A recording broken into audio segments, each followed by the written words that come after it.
sasaktan niyang yun. Pang-ingay niyo. Ano? Sila pala yung maiingay kanina pa eh. So, papapalo na naman. Pag ako tinamaan niya, tinamaan ng lintigas. Ito mga kasakit. O, sige pa. Sige ka.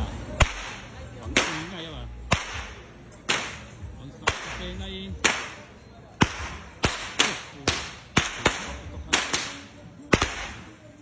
Ang galing. Sige, palo. Sige, magsalit ka na.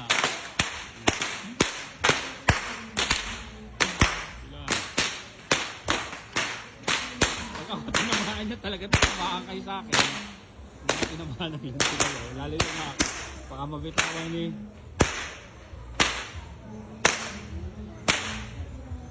ayan.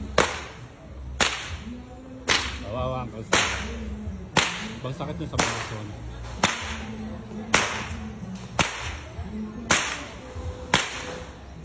Pumalo ito. Tamad ko ang tangkat eh. Hindi na ko pa yung kasabit. Tamad yun.